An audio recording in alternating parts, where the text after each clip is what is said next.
Welcome, ladies and gentlemen, to the Daily Dizzle for Friday, December 24th, 2010. That is right, it is Christmas Eve. Holiday season is almost over, thank God. So what we've got is the last little bit of holiday news, essentially, going into the big day itself, with the Fat Man coming and everything. We'll have the box office statistics for Thursday. Of course, Thursday was the last day for school in a lot of places before they had Christmas Eve off, so there was a little bit of an uptick for most movies, most except for the #1 movie, which is already getting a lot of issues with it in regards to whether it will be able to track ahead of the previous iterations of the Fockers movies in the Meet the Parents franchise. We'll get to that in just a moment. We will also have the top 50 Christmas songs of all time according to Billboard. Yesterday we started with the interactive Dizzlemits daily Dizzle drinking game, and it ended up, I gave it a shot this morning. It was alright, but tonight we're not going to be able to do it for lack of time, and the fact that if we did, I'm pretty sure that 40 out of the 50 slots would be repeats, so it would be a lot of drinking, and we do not want anyone getting alcohol poisoning due to the daily Dizzle. So we're going to just run through that real quick, but like we said, we've got the box office news.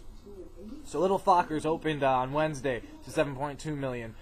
Every other movie in the top 9, because those were the ones that have been reported for grosses. So those are the ones that are going to matter. There's 9 ones that have made over $1 million yesterday, so they're going to be the bustling movies for the holiday season. Little Fockers, though, is the only one out of those 9 that has been reported so far in its estimates to have dropped. It opened yesterday at 7.2 million, dropped to 7.1 million. So right now, it might not even keep pace with the original Meet the Parents. It certainly is not going to match the heights of Meet the Fockers, which it had an identical release pattern to. They were hoping to strike gold on the third outing. Unfortunately, did not work out well. Tron Legacy is still in #2, just ahead of True Grit. It actually extended its lead a little bit more by upping it by $500,000 from yesterday. So it ended up with 6.1 million for yesterday, which was awesome. Doing well. It's at 68 million. It should make back its budget, which was once a concern for Disney and everyone. But it seems a Christmas holiday after Avatar, even if it's not a movie that's doing exceptionally well, still bolsters the business a little bit. True Grit also opened on Wednesday. It bumped up a slight tick from 5.5 to 5.6 million for Thursday, so that should be tracking well throughout the weekend. #4 is Yogi Bear. It actually upticked to just over 3 million. It's just under 28 million altogether right now after being out for just a week, so the holiday season is definitely going to help that one extend itself a little bit better. Chronicles of Narnia 3, just under 3 million for the day.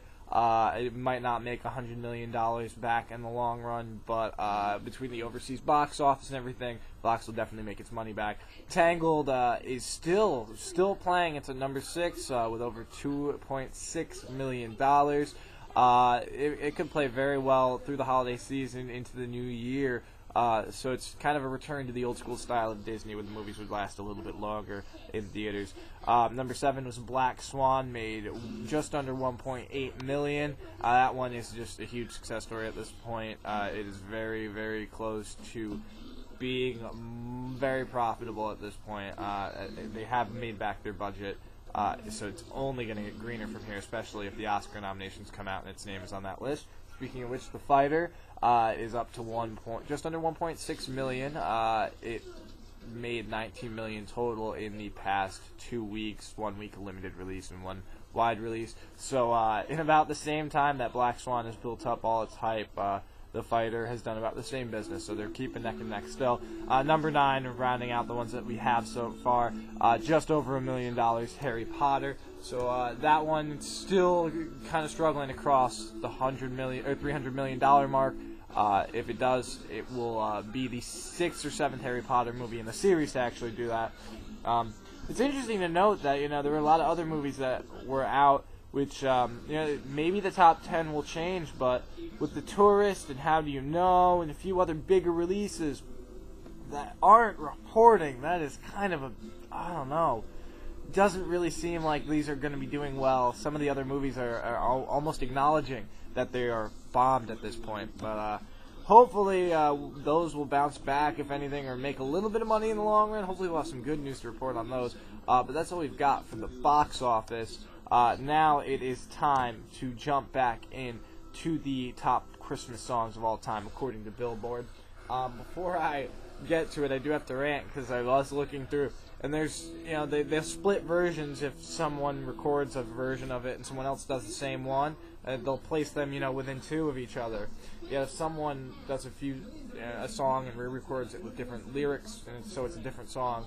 In the case of one that's going to pop up later, the Hanukkah song with Adam Sandler, there's like three or four different distinct versions of that song at least.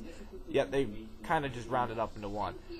So that is just a little bit on the upsetting side. But besides that, we're going to try and ignore our hate for the fact that this list is completely pointless, and just cruise through the top 50 and get you to your Christmas day. So despite an initial plan to try and finish up the top 50 of the Billboard Top 100 Christmas Song Countdown today, unfortunately unforeseen errors like uncooperative technology put a little bit of a hold up on that. But it kind of works out better for you guys in the long run. You already got your movie news for today, and we were going to get to that anyways. So we might as well give you a little extra Christmas present here from the Daily Dizzle. Tomorrow we're going to have an extra edition. We'll use it just to summarize the top 50 songs, but I'm sure with the Christmas spirit in full effect on Christmas Day, if you have a chance to view it at some point, you should be very entertained. So thank you for joining us as always.